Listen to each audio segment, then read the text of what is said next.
Hello everyone, thank you for joining me. This is Rosina Starr. I would like to talk to you today about toxic female friendships. And I do apologize, I'm not going to do the part 2 to the Haunted House of Torment until I've given it some more thought. At this time I just feel completely unprepared mentally and emotionally to get through to that part of the situation where all my feelings and everything that happened in that house I can really explain in great detail. Anyway, I do have a notebook and it will be happening sometime soon in the near future. So we're going to talk today about toxic friendships. So what does that mean exactly? Well, a toxic female friend is somebody who probably you know from school or through a youth group or, mutual friends, friend of a friend, somebody you really just don't know very well, but somebody that wants to know you, somebody that's pushing the friendship more than you, but you have no idea why. For instance, there was a girl named, we'll call her Sandy. She was in my medical assisting college in Rockford, Illinois, and I wondered, why is Sandy so adamant to be my friend? I would never return her calls. I would barely say hello to her in school. I think I was just always stressed out with what I'm going through in my home situation. At that time I was dating Eric, because I was doing this basically for him, so he would accept me because he didn't want me to be a waitress at the bar anymore, being around all of those people. Oh my God, So she would always be the one to be calling me, unnecessarily continuing to pursue me after I have been kind of cordially polite to her, declining any kind of advance from her to me. Well, it turns out she had a condition called fetal alcohol syndrome she was born with. I felt kind of bad for her. She was on government assistance. She lived with an abusive boyfriend herself.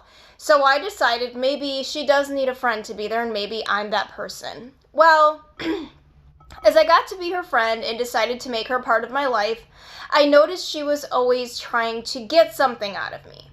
Whether it was a ride to school, whether it was, an hour on the phone to talk about herself or her problems that would never get fixed, whether it was to borrow something because she never had anything to herself, whether it was just gossip about this or that person, they never really have any intelligent conversations with anybody, how she's not doing well in school and how she can't be helped, and oh my gosh, I can't memorize all these terms, and I even offered her help for her medical assisting terms to tutor her, and she didn't want to accept my help because she didn't feel she knew it, and even if I was going to go about my way of doing it, it still wasn't enough for her.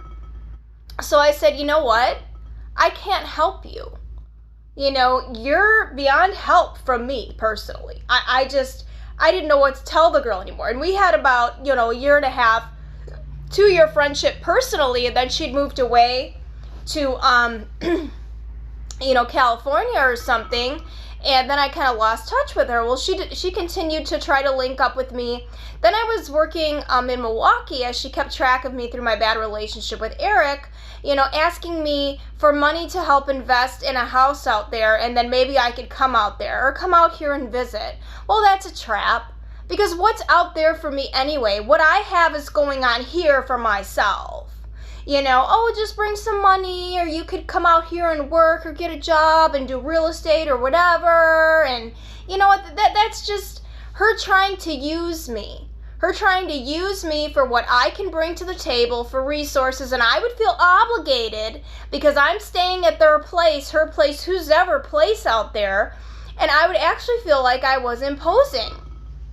And anytime she did come and visit, it's like she had little to no money, and it's like I often found myself treating her to everything we did. Now, I don't mind treating girls sometimes out to eat and stuff.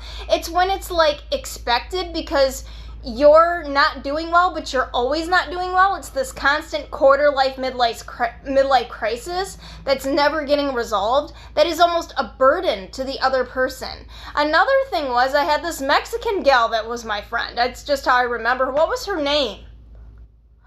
We'll just call her Elena, okay?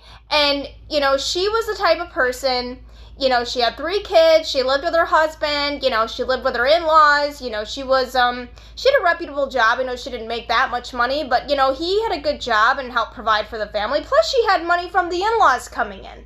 Yet she wanted to always take from me. Whether it was, you know, get me a birthday gift, you know, come over here for the kids and blah, blah, blah, and hang out and bring a dish and, you know, just basically hang out with me. And it's not until, like, her kid needed medication that she borrowed my $60, saying that, you know, maybe you would like this medication too, to try with my attention deficit, and it didn't work for me, but she refused to give me my money back, and she refused to give me any of the medication. So that ended our friendship. But I think it was for the best, because I had no business giving her that money, and I take the responsibility for it, but it also cost her the friendship, which she'll probably be like, oh, I don't know what happened, and you just disappeared. Well, how would you feel? Okay?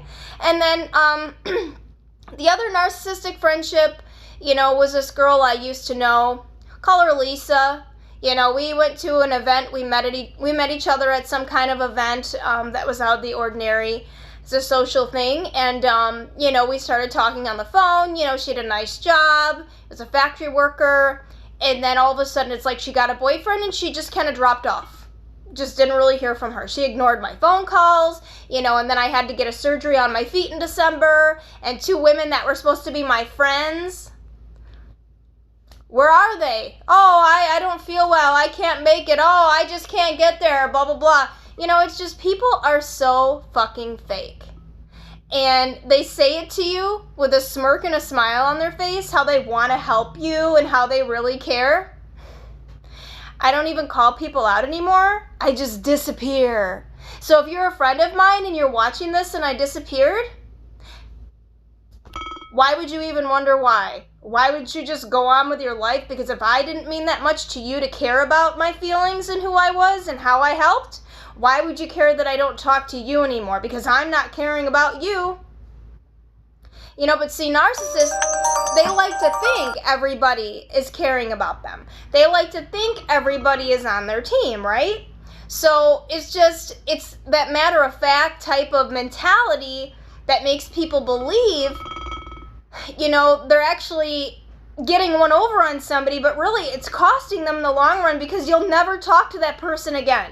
At least you shouldn't if they're a decent person. And I don't regret any of the friendships that I've ended and disappeared from because I actually feel better not doing all the work, not being burdened with their problems. They don't want to reciprocate the friendship. They don't want to do the give and take.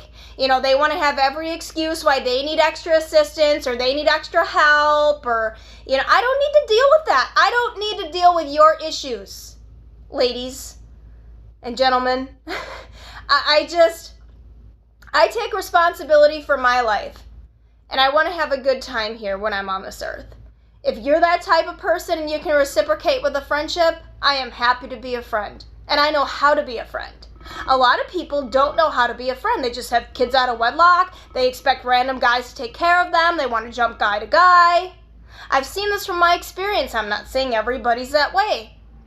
But then, you know, they try to leech on to any woman. You know, you got a car, give me a ride. Or you got a sweatshirt, I'm cold, let me take it home with me, don't give it back. You know, it's all about taking.